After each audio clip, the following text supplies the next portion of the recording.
Hi hello once again I welcome you all for BK chemistry. మనం ఈ వీడియోలో SN reaction part 2 గురించి చూస్తాం. మనం పార్ట్ 1లో ఏమేమి చూసినామంటే రియాక్షన్ మెకానిజం గురించి చూసినాం, కైనెటిక్స్ గురించి చూసినాం. కైనెటిక్స్లో first order reaction, second order reaction ఎలా వస్తుందని చెప్పినాం. తర్వాత స్టీరియో కెమిస్ట్రీ చూసినాం. స్టీరియో కెమిస్ట్రీలో returns product, inversion product, ration mixture గురించి అంతా మనం డిస్కస్ చేసినాం. తర్వాత రియాక్షన్ ఇన్ఫ్లుయెన్స్ ఫ్యాక్టర్ చూడాలని చెప్పి ఆపేస్తాం. ఇప్పుడు మనం సెకండ్ పార్ట్లో రియాక్షన్ ఇన్ఫ్లుయెన్స్ ఫ్యాక్టర్ గురించి చూస్తాం. రియాక్షన్ ఇన్ఫ్లుయెన్స్ ఫ్యాక్టర్లు ఏమేమి ఉందంటే ఫస్ట్ మనం స్ట్రక్చర్ గురించి చూడాలి. కార్బన్ స్కెలిటన్, ఎలాంటి సబ్స్ట్రేట్ మనకి SN1 రియాక్షన్ ఫేవర్గా చేస్తుంది, ఎలాంటి మాలిక్యూల్ మనకి SN1 మెకానిజం ఫాలో చేస్తుందని చూడాలి. తర్వాత న్యూక్లియోఫైల్ ఎఫెక్ట్ చూడాలి. ఎలాంటి న్యూక్లియోఫైల్ మనకి SN1 రియాక్షన్ కావాలి, SN2కి ఎలాంటి న్యూక్లియోఫైల్ కావాలని చూడాలి. తర్వాత లీవింగ్ గ్రూప్ ఎబిలిటీ గురించి చూడాలి. లీవింగ్ గ్రూప్ ఎబిలిటీ ఎలాంటి రియాక్షన్ మెకానిజం ఇన్వాల్వ్ అవుతుందని చూడాలి. దాని తర్వాత మనం నైబరింగ్ గ్రూప్ పార్టిసిపేషన్ ఒక చాలా ఇంపార్టెంట్ టాపిక్ ఉంది. దానితో మనం సాల్వెంట్ ఎఫెక్ట్ గురించి కూడా చూడాలి. ఇప్పుడు మనం ఒక్కొక్క ఎఫెక్ట్గా చూస్తాం.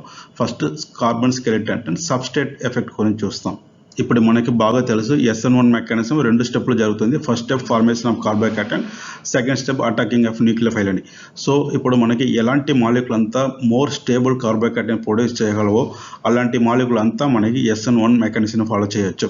ఇప్పుడు SN2 మెకానిజం మనం చూస్తే ఇన్కమింగ్ న్యూక్లియోఫైల్ వెనకాల నుంచి అటాక్ చేసి లీవింగ్ గ్రూప్ ఆపోజిట్ సైడ్ నుంచి లీవ్ అయిపోతాయి. సో ఇలాంటి వెనకాల నుంచి అటాక్ చేయాలంటే మనకి వెనకాల స్పేస్ ఉండాలి. సో స్టెరిక్ ఫ్రీ స్ట్రక్చర్ అంతా మనకి SN2 మెకానిజం ఫాలో చేయగలవు. ఇప్పుడు మనం normal alkyl halide reactivity order చూడాలంటే tertiary alkyl halide SN1 reaction మీద ఇష్టపడతాయి, primary alkyl halide SN2 mechanism మీద ఇష్టపడతాయి. ఎందుకంటే ఇప్పుడు primary carbocation, tertiary carbocation stability చూస్తే tertiary carbocation more stable than secondary carbocation and secondary carbocation more stable than primary carbocation. కాబట్టి మనకి tertiary alkyl halide SN1 mechanism మీద ఇష్టపడతాయి, primary alkyl halide SN2 mechanism మీద ఇష్టపడతాయి. SN2 మెకానిజంలో ఇక్కడ primary alkyl halide చూస్తే ఒక ఆల్కైల్ గ్రూప్ 2 హైడ్రోజన్ ఉంటాయి. సెకండరీ ఆల్కైల్ హైలైడ్ అంటే 2 ఆల్కైల్ గ్రూప్ 1 హైడ్రోజన్ ఉంటాయి. టెర్షియరీ ఆల్కైల్ హైలైడ్ అంటే 3 ఆల్కైల్ గ్రూప్ ఉంటాయి. ఇక్కడ స్టెరిక్ ఎఫెక్ట్లో స్పేస్ దొరకదు. వెనకాల నుంచి ఒక న్యూక్లియోఫైల్ లోపలికి రావడానికి చాలా కష్టం. అందుకు primary alkyl halide SN2 mechanism మీద ఇష్టపడతాయి. So tertiary alkyl halide SN1 mechanism మీద ఇష్టపడతాయి, primary alkyl halide SN2 mechanism మీద ఇష్టపడతాయి. ఇది ఆర్డర్. ఇప్పుడు SN1 రియాక్షన్ ఆర్డర్ చూస్తే tertiary alkyl halide more preferred than secondary alkyl halide, secondary alkyl halide more preferred than primary alkyl halide. SN2 reaction అలాగే opposite. Primary alkyl halide more preferred than secondary alkyl halide, secondary alkyl halide is more preferred than tertiary alkyl halide. ఇప్పుడు tertiary carbocation more stable than secondary carbocation, secondary carbocation more stable than primary carbocation అని చెప్పినాం. దానికి reason ఏమంటే hyper conjugation effect వల్ల ఇలా tertiary కార్బోకేటైన్ చాలా స్టేబుల్గా ఉంటాయి. హైపర్ కాంజుగేషన్ ఎఫెక్ట్ అంటే దానికి ఇంకొక పేరు నో బాండ్ రెసొనెన్స్ అని ఉంది. ఇప్పుడు ఈ ఆర్డర్ కంప్లీట్ చేయాలంటే బెన్జైల్ గ్రూప్ అండ్ ఆల్డైల్ గ్రూప్ ఈ 2 గ్రూపు ప్రైమరీ కార్బన్గా ఉంటే కూడా మనకి ఇలా టెర్షియరీ కార్బోకేటైన్, సెకండరీ కార్బోకేటైన్ చాలా మోర్ స్టేబుల్ కార్బోకేటైన్ ప్రొడ్యూస్ చేయగలవు. ఇక్కడ చూడండి, ఇది ఒక అల్లైల్ కార్బోకేటైన్. ఈ అల్లైల్ కార్బన్ ప్రైమరీ కార్బోకేటైన్ అంటే ఎలక్ట్రాన్ డిఫిషియెంట్ అని మీనింగ్. దానికి ఎలక్ట్రాన్ కావాల్సి ఉంది. దీనికి కావాల్సిన ఎలక్ట్రాన్ పక్కన డబుల్ బాండ్ ఉండే ఆ డబుల్ బాండ్లో ఉన్న ఎలక్ట్రాన్ ఈ కార్బన్కి ఇచ్చేసి ఈ కార్బన్ పాజిటివ్ ఛార్జ్ అయిపోతాయి. ఇప్పుడు ఈ కార్బన్ పాజిటివ్లీ ఛార్జ్డ్ ఎలక్ట్రాన్ డిఫిషియెంట్గా ఉంది, పక్క carbon electron rich, electron extra ఉంది. సో మళ్ళీ ఈ డబుల్ బాండర్లో ఉన్న ఎలక్ట్రాన్ ఈ కార్బన్కి ఇచ్చేసి పాజిటివ్ ఛార్జ్ ఇక్కడికి అయిపోతాయి. సో ఇలా positive charge and double bonded electron అక్కడ తిరుగుతుంటే కార్బోకేటైన్ చాలా స్టేబుల్ అవుతుంది. చాలా స్టేబుల్ అంటే ఏ మీనింగ్ అంటే లైఫ్ టైం ఎక్కువ అయిపోతాయి. సో ఇక్కడ బెన్జైల్ గ్రూపులు చూస్తే ఈ బెన్జైల్ కార్బన్ కూడా మనకి ప్రైమరీ కార్బోకేటైన్. ఈ కార్బోకేటైన్కి కావాల్సిన 2 ఎలక్ట్రాన్ పక్కన ఉన్న డబుల్ బాండ్ నుంచి ఇచ్చేసి తర్వాత ఈ కార్బన్ పాజిటివ్ ఛార్జ్ అయిపోతాయి. తర్వాత ఈ కార్బన్కి కావాల్సిన ఎలక్ట్రాన్ పక్క బాండ్ ఇచ్చేస్తాయి. ఈ కార్బన్ కావాల్సిన ఎలక్ట్రాన్ ఈ బాండ్ నుంచి మనకు దొరికిపోతాయి. ఇలా మనకి పాజిటివ్ ఛార్జ్ తిరుగుతుంటే కార్బోకేటైన్ స్టెబిలిటీ ఎక్కువ అవుతుంది. So more stable carbocation will have more life time. So more life time ఉంది కాబట్టి ఇన్కమింగ్ న్యూక్లియోఫైల్ నిదానంగా వచ్చి అటాక్ చేయొచ్చు. సో ఎక్కడ మనకి కార్బోకేటైన్ చాలా స్టేబుల్గా ఉందో అలాంటి మాలిక్యూల్ అంతా మనకి SN1 రియాక్షన్ ఫాలో చేయొచ్చు. So order of reaction for SN1 mechanism అని మనం చెప్తే benzyl group is more preferred than allyl group, allyl group is more preferred than normal tertiary group, and then normal tertiary group is more favourable than secondary and then primary group అని మనం order మైండ్లో పెట్టుకోవాలి. ఇప్పుడు బెన్జైల్ కార్బోకేటైన్ అన్ని దానికంటే చాలా stable carbocation produce చేయొచ్చు అని చెప్పినా కూడా ఇప్పుడు సబ్స్టిట్యూటెడ్ బెన్జైల్ కార్బోకేటైన్ చూడండి, ఇక్కడ మిథాక్సీ గ్రూప్ ఉంది. మిథాక్సీ గ్రూప్ అంటే ఎలక్ట్రాన్ డొనేటింగ్ గ్రూప్ అని మాకు బాగా తెలుసు. ఇక్కడ నైట్రో గ్రూప్ ఉంది. నైట్రో గ్రూప్ అంటే ఎలక్ట్రాన్ విత్డ్రాయింగ్ గ్రూప్ అని మనకు తెలుసు. ఇప్పుడు ఇది ప్రైమరీ కార్బన్, ఇక్కడ హాలజన్ ఉంది. హాలజన్ బయటకు వెళ్ళిన తర్వాత ఇక్కడ కార్బోకేటైన్ ప్రొడ్యూస్ అవుతాయి. ఇక్కడ ఫామ్ అవుతున్న కార్బోకేటైన్ మనం స్టేబుల్ చేయాలంటే ఈ బెన్జీన్ రింగ్ లోపల నుంచి ఎలక్ట్రాన్ ఈ కార్బోకేటైన్కి ఇవ్వాలి. ఇక్కడ ఎలక్ట్రాన్ డొనేటింగ్ సబ్స్టిట్యూట్ ఉంటే ఇంకా అది ఎన్హాన్స్ అవుతుంది. ఇక్కడ 6 పై ఎలక్ట్రాన్ మనకి ఇక్కడ కార్బోకేటైన్ స్టెబిలిటీ చేయడానికి హెల్ప్ చేస్తుంటే ఇక్కడ ఉన్న లోన్ పేర్ ఎలక్ట్రాన్ కూడా లోపలికి ఇచ్చి మనకి ఈ కార్బోకేటైన్ ఇంకా చాలా స్టేబుల్ చేస్తుంది. ఇప్పుడు ఎలక్ట్రాన్ విత్డ్రాయింగ్ సబ్స్టిట్యూట్ ఉన్న బెన్జైల్ కార్బోకేటైన్లో ఈ కార్బోకేటైన్కి కావాల్సిన ఎలక్ట్రాన్ ఈడ నుంచి అంత ఈజీగా దొరకలేదు. ఎందుకంటే ఇక్కడ నైట్రో గ్రూప్ లాగుతుంది. లోపల ఉన్న ఎలక్ట్రాన్ నైట్రో గ్రూప్ ఈ పక్కన లాగుతుంటే ఇక్కడ కార్బోకేటైన్కి కావాల్సిన ఎలక్ట్రాన్ దొరకలేకపోతాయి. అందుకే ఇక్కడ కార్బోకేటైన్ స్టేబుల్గా ఉండదు. అందుకోసం ఇది SN2 రియాక్షన్ ఫాలో అవుతాయి. SN2 రియాక్షన్ ఎందుకు ఫాలో అవుతుందంటే ఇది ప్రైమరీ కార్బోకేటైన్. ఇది ప్రైమరీ కార్బోకేటైన్ కాబట్టి SN2 మెకానిజం ఫాలో చేయొచ్చు. ఇప్పుడు నార్మల్ అన్సబ్స్టిట్యూటెడ్ బెన్జైల్ గ్రూప్ ఉంటే రెండు ఈజీగా 50-50 జరగవచ్చు. SN1 మెకానిజం జరగవచ్చు, SN2 మెకానిజం జరగవచ్చు. కానీ ఇక్కడ ఏదైనా ఒక సబ్స్టిట్యూట్ ఉంటే ఎలక్ట్రాన్ డొనేటింగ్ సబ్స్టిట్యూషన్ ఉంటే SN1 రియాక్షన్కి ఫేవర్ చేస్తుంది. ఎలక్ట్రాన్ విత్డ్రాయింగ్ గ్రూప్ ఉంటే దానికి SN2 మెకానిజం ఫేవరబుల్ చేస్తాయి. సో బెన్జైల్ గ్రూప్ ఎలాగైనా చాలా స్పీడ్గా SN రియాక్షన్లు ఇన్వాల్వ్ అవ్వచ్చు. సబ్స్టిట్యూట్ ప్రకారం అది SN1 పాత్వే చూడాలా, SN2 పాత్వే చూడాలా, SN1 పాత్వే చూడాలని డిసైడ్ చేసుకుంటాయి. ఇప్పుడు కార్బోకేటైన్ స్టెబిలిటీలో 2 రకం చూసినాం. First hyperconjugation effect, no bond resonance వల్ల tertiary carbocation is more stable than secondary carbocation, secondary carbocation is more stable than primary carbocation అని చెప్పినాం. తర్వాత రెసొనెన్స్ ఎఫెక్ట్ ప్రకారం allyl group and benzyl group ప్రైమరీగా ఉంటే కూడా అది నార్మల్ టెర్షియరీ కార్బోకేటైన్ అంటే చాలా స్టేబుల్గా ఉండొచ్చు అని చెప్పినాం. ఇప్పుడు 3వ రకంలో ఆల్ఫా కార్బన్లో హెటెరో ఆటమ్ ఉంటే ఆ హెటెరో ఆటమ్ మీద ఉన్న లోన్ పేర్ ఎలక్ట్రాన్ కూడా ఫామ్ అయిపోయి చాలా స్టేబిలైజ్ చేయొచ్చు.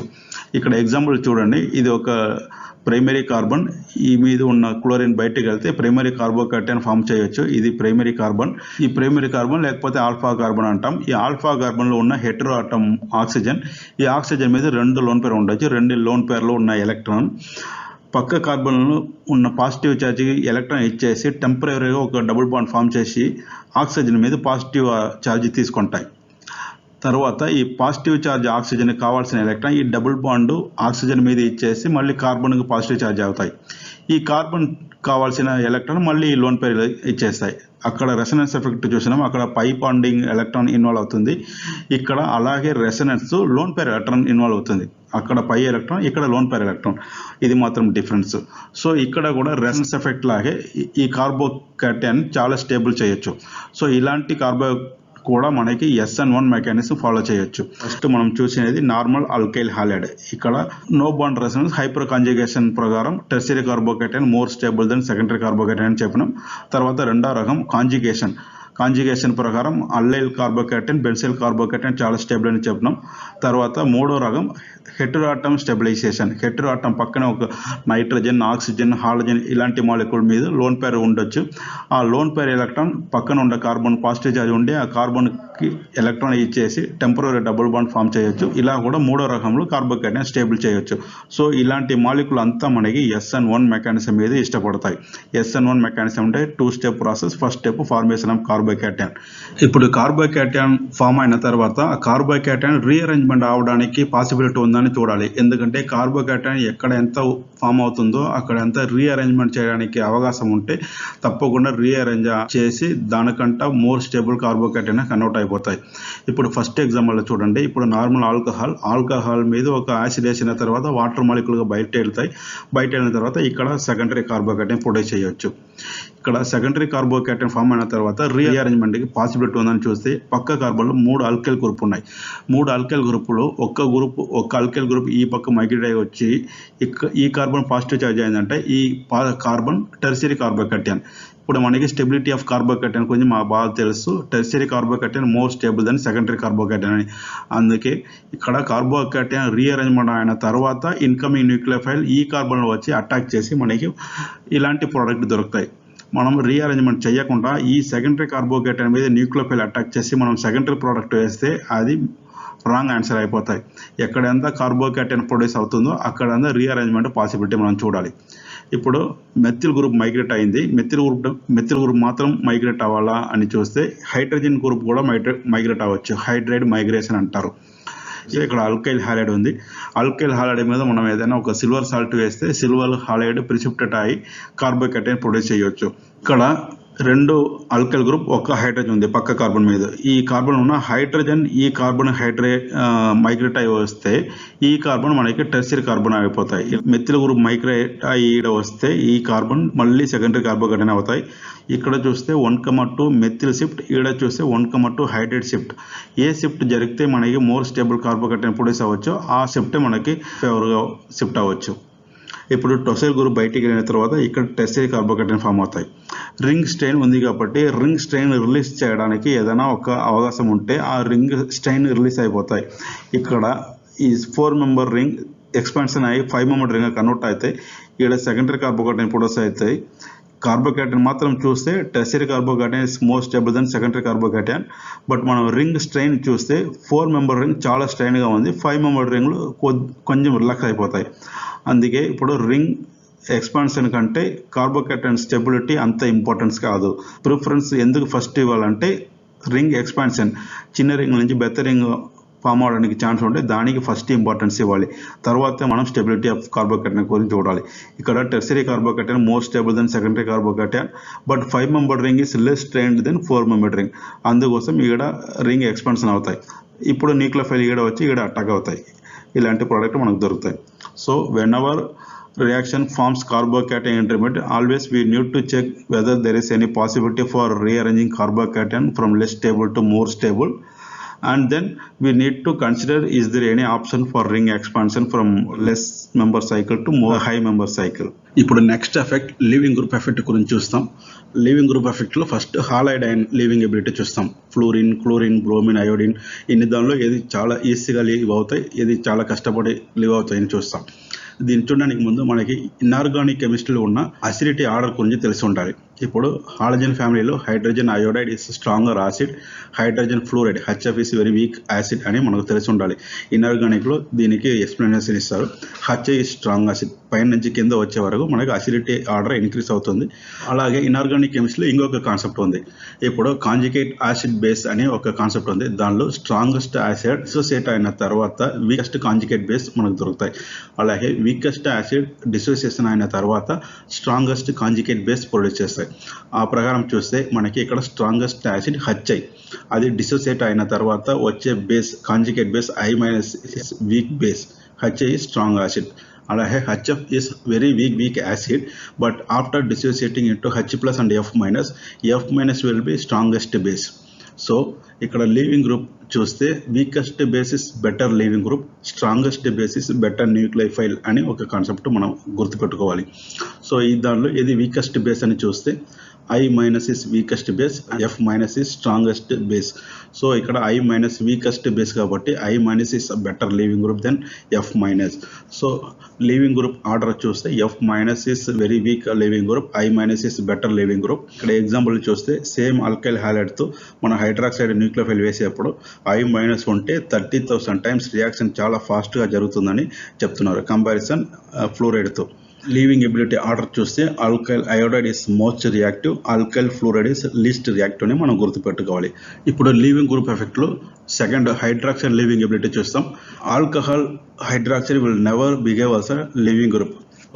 మనకి ఆల్కహాల్ ఉన్న OH బయటకు వెళ్ళి ఒక న్యూక్లియోఫైల్ లోపలికి తీసుకురావాలంటే 3 ఆప్షన్లు ఉన్నాయి. మూడు ఆప్షన్లు. ఫస్ట్ ఆప్షన్ ఏమంటే ఫస్ట్ ఒక కాన్సన్ట్రేటెడ్ యాసిడ్ ప్రోటానిక్ యాసిడ్ వేస్తే యాసిడ్లో ఉన్న H+ హైడ్రాక్సైడ్ మీద ఉన్న లోన్ పేరుతో ఇంట్రాక్ట్ చేసి మనకి వాటర్ మాలిక్యూల్గా బయటకు వెళ్తాయి. ఇలా వాటర్ మాలిక్యూల్ బయట వెళ్ళిన తర్వాత మనకి కావాల్సిన కార్బోకేటైన్ దొరికిపోతాయి. ఈ కార్బోకేటైన్ ఫామ్ అయిన తర్వాత మనం రీఅరేంజ్మెంట్, రింగ్ ఎక్స్పాన్షన్ అంతా చూడాలి. అదంతా చూసిన తర్వాత ఆ కార్బోకేటైన్ మీద ఇన్కమింగ్ న్యూక్లియోఫైల్ బ్యాక్ సైడ్ నుంచి 50%, ఫ్రంట్ సైడ్ నుంచి 50%, 50-50 ర్యాసివ్ మిక్సర్లో మనకు ప్రోడక్ట్ దొరుకుతాయి. నార్మల్గా యాసిడ్ క్యాటలిస్ట్ లేక మనం ఇలా OH బయటకు వెళ్ళి న్యూక్లియోఫైల్ లోపలికి రాదు. ఎందుకంటే OH- will never act as leaving group. ఇప్పుడు రెండో ఆప్షన్ ఏమంటే ఇలాంటి మిసిటైల్ క్లోరైడ్ అంటారు. దానికి మీథేన్ సల్ఫోనిక్ యాసిడ్. ఇక్కడ OH ఉంటే దానికి సల్ఫోనిక్ యాసిడ్ అంటారు. సల్ఫోనిక్ యాసిడ్లో ఒక OH కోసం Cl ఉంటే దానికి మెసిటైల్ క్లోరైడ్, కాకపోతే మీథేన్ సల్ఫోనైల్ క్లోరైడ్ అని చెప్తారు. హైడ్రాక్సైడ్ ఆల్కహాల్తో మనం ఇంటరాక్ట్ చేసి ఈ HCl బయటకు వెళ్ళి ఇక్కడ ఆల్కైల్ మిసిలేట్ మనకు దొరుకుతాయి. అలాగే మెసిటైల్ క్లోరైడ్ కోసం మనం టొసైల్ క్లోరైడ్ కూడా వేయచ్చు. టొసైల్ క్లోరైడ్ ఇంకా చాలా కామన్గా దొరికేది. ఇప్పుడు ఈ OH కోసం చూస్తే ఈ సల్ఫేట్ గ్రూప్ చాలా బెటర్ లివింగ్ గ్రూప్గా బిహేవ్ చేస్తుంది. ఇప్పుడు ఏదైనా ఒక న్యూక్లియోఫైల్ వేస్తే వెనకాల నుంచి వచ్చి అటాక్ చేసి ఈ గ్రూప్ లివింగ్ గ్రూప్గా బిహేవ్ చేస్తాయి. తర్వాత ఇంకొక ఆప్షన్ ఉంది. ఫాస్ఫరస్ ట్రైబ్రోమైడ్ చూస్తే ఎలక్ట్రోఫైల్గా ఫస్ట్ స్టెప్లో బిహేవ్ చేస్తాయి. ఇక్కడ ఉన్న న్యూక్లియోఫైల్ వెనకాల వచ్చి అటాక్ చేసి బ్రోమైడ్ బయటకు వెళ్తాయి. బ్రోమైడ్ వెళ్ళిన తర్వాత మళ్ళీ ఇంకొక బ్రోమైడ్ కార్బన్ మీద అటాక్ చేస్తాయి. ఫస్ట్ స్టెప్లో ఈ ఫాస్ఫరస్ ట్రైబ్రోమైడ్ మనకి ఎలక్ట్రోఫైల్గా బిహేవ్ చేస్తాయి. OH- మనకి ఆల్కహాల్ న్యూక్లియోఫైల్గా బిహేవ్ చేస్తాయి. రెండో స్టెప్లో ఈ కార్బన్ ఎలక్ట్రోఫైల్గా బిహేవ్ చేస్తుంది. ఈ వచ్చే బ్రోమైడ్ మైనస్ మనకి న్యూక్లియోఫైల్గా ఉపయోగపడుతుంది. సో ఫస్ట్ స్టెప్లో ఈ OH- న్యూక్లియోఫైల్, సెకండ్ స్టెప్లో ఈ Br- న్యూక్లియోఫైల్, ఫస్ట్ స్టెప్లో ఫాస్ఫరస్ ఎలక్ట్రోఫిలిక్ సెంటర్, సెకండ్ స్టెప్లో కార్బన్ ఎలక్ట్రోఫిలిక్ సెంటర్. ఇప్పుడు Br- లోపలికి వచ్చిన తర్వాత ఇక్కడ ఫాస్ఫరస్ ఆక్సిజన్ డబుల్ బాండ్ చేసి బయటికి వెళ్ళిపోతాయి. ఫాస్ఫరస్ ఆక్సిజన్ బాండ్ చాలా స్ట్రాంగ్ బాండ్. ఇలాగే మనం కాన్సన్ట్రేటెడ్ యాసిడ్ వేయకుండా కూడా OH గ్రూప్ బయటికి వెళ్ళి మనం హాలజన్ గ్రూప్ లోపలికి పెట్టచ్చు. ఇక్కడ బ్రోమిన్ సబ్స్టిట్యూషన్ కావాలంటే మనం Br వేయచ్చు. క్లోరిన్ సబ్స్టిట్యూషన్ కావాలంటే BCl3 వేయచ్చు. ఇలాగే మనకి ఏ హాలజన్ కావాలో ఆ ఫాస్ఫరస్ కరస్పాండింగ్ ఫాస్ఫరస్ వేసుకోవచ్చు. ఇప్పుడు మనం హైడ్రోజన్ యాసిడ్ వేసి మనం ఇలా బ్రోమైన్ లోపలికి తీసుకొస్తే అక్కడ కార్బోకేటైన్ ఇంటర్మీడియట్ దొరుకుతాయి. కార్బోకేటైన్ ఇంటర్మీడియట్లో మనకి రీఅరేంజ్మెంట్గా ఆప్షన్ ఉంది. ఇక్కడ కార్బోకేటైన్ ఇంటర్మీడియట్ లేదు కాబట్టి ఇక్కడ నాన్ రీఅరేంజ్మెంట్ ప్రోడక్ట్ దొరుకుతాయి. ఇప్పుడు నెక్స్ట్ మనం న్యూక్లియోఫిలిక్ ఎఫెక్ట్ గురించి చూస్తాం. ఆల్రెడీ నేను లివింగ్ గ్రూప్ ఎఫెక్ట్లు చెప్పాను. Weak base better leaving group, strong base better nucleophile అని. ఇది మనం గుర్తుపెట్టుకోవాలి. సో దీని ప్రకారం చూస్తే న్యూట్రల్ బేస్ కంటే నెగటివ్లీ చార్జ్డ్ స్పేసెస్ బెటర్ న్యూక్లియోఫైల్గా బిహేవ్ చేస్తుంది. ఇక్కడ చూస్తే వాటర్ మాలిక్యూల్ కూడా న్యూక్లియోఫైల్, దీని మీద లోన్ పేర్ ఎలక్ట్రాన్ ఉంది. సో OH- కూడా మనకి all negatively charged species are nucleophile అని చెప్పినాం. సో రెండు న్యూక్లియోఫైల్గా ఉంటే కూడా న్యూట్రల్ మాలిక్యూల్ కంటే నెగటివ్లీ చార్జ్డ్ బెటర్ న్యూక్లియోఫైల్గా బిహేవ్ చేస్తుందండి. పీరియాడిక్ టేబుల్లో మనం లెఫ్ట్ నుంచి రైట్ పోయేప్పుడు గ్రాడ్యువల్గా న్యూక్లియోఫిలిసిటీ డిక్రీస్ అవుతుందండి. ఇక్కడ చూస్తే nitrogen nucleophile is better nucleophile than oxygen nucleophile. Oxygen nucleophile is better nucleophile than halogen nucleophile. ఇక్కడ కంపేర్ చేస్తే అసిడిటీ ఆర్డర్ చూడండి. నేను ఆల్రెడీ చెప్పినట్టు weak acid will produce strongest conjugate base, strong acid will produce weakest conjugate base అని. ఇక్కడ water molecule HF రెండు చూస్తే HF is more acidic than water molecule. Acidity HIతో HF కంపేర్ చేస్తే HI strong acid, HF weak acid అని చెప్పాను. ఇక్కడ HF water మాలిక్యూల్తో మనం కంపేర్ చేస్తే water molecule is weaker acid then HF. So ఇక్కడ OH- is better nucleophile then F-. ఎందుకంటే water molecule weak acid and HF is strong acid. ఈ రెండు కంపేర్ చేస్తే so weak acid will produce strongest base. HF కంటే water molecule weak acid, so F- is weak base then OH-. దీనివల్ల మన periodic table left నుంచి right పోయేప్పుడు nucleophilicity గ్రాడ్యువల్గా decrease అవుతుంది. అలాగే మనం బయట నుంచి కిందే వస్తే మనం ఎదురు చూస్తున్నది F- would be better nucleophile then I- అని. ఎందుకంటే F- is strong base, I- is weak base అని చెప్పినాం. ఎందుకంటే ఇక్కడ అసిడిటీ ఆర్డర్ తెలుసు మనకి. HI strong acid, so it will produce very weak base. Basicity ప్రకారం మనం చూస్తే F- would be better nucleophile then I-. But యాక్చువల్గా మనం చూస్తే ఆపోజిట్ ట్రెండ్ ఆపోజిట్గా ఉంది. I- is better nucleophile, F- is poor nucleophile అని. సో ఎందుకు ఇలా పైన నుంచి కింద వచ్చేప్పుడు ఆర్డర్ రివర్స్గా ఉంది. మనం left to right period table వేసేప్పుడు మనకి ఈ strong base better nucleophile, weak base poor nucleophile concept accept అవుతుంది. కానీ పైన నుంచి కిందే వచ్చేప్పుడు మనం ఎక్స్పెక్ట్ చేస్తున్నది పైన ఉన్నది బెటర్ న్యూక్లియోఫైల్, కింద ఉన్నది పూర్ న్యూక్లియోఫైల్ ఉండాలని మనం ఎక్స్పెక్ట్ చేస్తున్నాం. బట్ యాక్చువల్గా కింద ఉన్నది I- better nucleophile then F- ఉంది. రీజన్ ఏమని చూస్తే సాల్వెంట్ ఎఫెక్ట్. మనం ఈ సాల్వెంట్లో వేసేటప్పుడు సాల్వెంట్లో ఉన్న పార్షియలీ పాజిటివ్ ఛార్జ్ మనం న్యూక్లియోఫైల్ని సరౌండ్ చేసి ఇలా ఆక్యుపై చేసుకుంటాయి. ఇలా ఆక్యుపై చేసుకునేటప్పుడు I- చూస్తే పెద్ద సైజు, F- చిన్న సైజు. F- చిన్న సైజు కాబట్టి ఈ వాటర్ మాలిక్యూల్ ఉన్న H+ చాలా క్లోజ్గా సరౌండ్ అయిపోతాయి. I- బెత్త సైజు కాబట్టి అంత టైట్గా ఉండదు. చిన్న సైజును చాలా టైట్గా క్లోజ్ చేసుకోవచ్చు. బెత్త సైజు అంత ఈజీగా టైట్గా క్లోజ్ చేయడం కుదరదు. అందుకోసం I- ఈజీగా వెళ్ళి కార్బోకేటైన్ అటాక్ చేసి మనకి కావాల్సిన న్యూక్లియర్ ప్రొడక్ట్ చేయగలవు. F- చిన్న సైజ్ కాబట్టి బయటికి వచ్చి కార్బోకేటైన్ అటాక్ చేయడం అంత ఈజీగా దొరకదు. ఈ సాల్వెంట్ ఎఫెక్ట్ ప్రకారం చూస్తే మనం ఎక్స్పెక్ట్ చేస్తున్నది F- బెటర్ న్యూక్లియోఫైల్గా ఉండాలని ఎదురు చూస్తాం. కానీ సాల్వెంట్ ఎఫెక్ట్తో ఆపోజిట్ ట్రెండ్ అయిపోతాయి. పైనుంచి కింద వచ్చేప్పుడు I- బెటర్ న్యూక్లియోఫైల్గా బిహేవ్ చేస్తుంది. ఇప్పుడు గ్యాస్ బేస్ న్యూక్లియోఫైలిసిటీ అని ఎక్కడైనా ఒక ఎగ్జాంపుల్ అడిగితే గ్యాస్ బేస్లో సాల్వెంట్ ఉండదు. అప్పుడు F- బెటర్ న్యూక్లియోఫైల్ అని చెప్పాలి. సాల్వెంట్ సిస్టంలో I- బెటర్ న్యూక్లియోఫైల్ అని చెప్పాలి. ఇంకొక ఎగ్జాంపుల్ కూడా చూస్తే ethoxide, tertiary butoxide. Tertiary butoxide should be better nucleophile because it is a stronger base అని ఈథాక్సైడ్. బట్ యాక్చువల్గా చూస్తే వీక్ న్యూక్లియోఫైల్గా బిహేవ్ చేస్తుంది. ఈథాక్సైడ్ బెటర్ న్యూక్లియోఫైల్గా బిహేవ్ చేస్తుంది. ఎందుకని చూస్తే ఇలాంటి సాల్వెంట్ ఎఫెక్ట్ ప్రకారం. ఇప్పుడు లెఫ్ట్ నుంచి రైట్ వచ్చేప్పుడు మనకి గ్రాడ్యువల్ డిగ్రీస్ అవుతుంది. బేసిసిటీ అండ్ న్యూక్లియోఫిలిసిటీ ప్యారలల్గా ఉంది, 2 డిగ్రీస్ అవుతుంది. పైన నుంచి కింద వచ్చేప్పుడు బేసిసిటీ డిక్రీస్ అవుతుంది కానీ న్యూక్లియోఫిలిసిటీ ఇన్క్రీస్ అవుతుంది. పైన నుంచి కింద వచ్చేప్పుడు basicity nucleophilicity opposite trend follow చేస్తుంది. లెఫ్ట్ నుంచి రైట్ పోయేప్పుడు basicity nucleophilicity 2 same trend follow చేస్తుంది. Okay, thank you for watching. ఇప్పుడు మనం నెక్స్ట్ వీడియోలో పార్ట్ 3లో సాల్వెంట్ ఎఫెక్ట్ గురించి చూస్తాం. తర్వాత SNA మెకానిజం గురించి చూడాలి. దాని తర్వాత నైబరింగ్ గ్రూప్ పార్టిసిపేషన్ గురించి చూస్తాం. నైబరింగ్ గ్రూప్ పార్టిసిపేషన్ అనేది ఎగ్జామ్ పాయింట్ ఆఫ్ వ్యూ చాలా important topic. Once again thanks for watching. Thank you, bye, see you.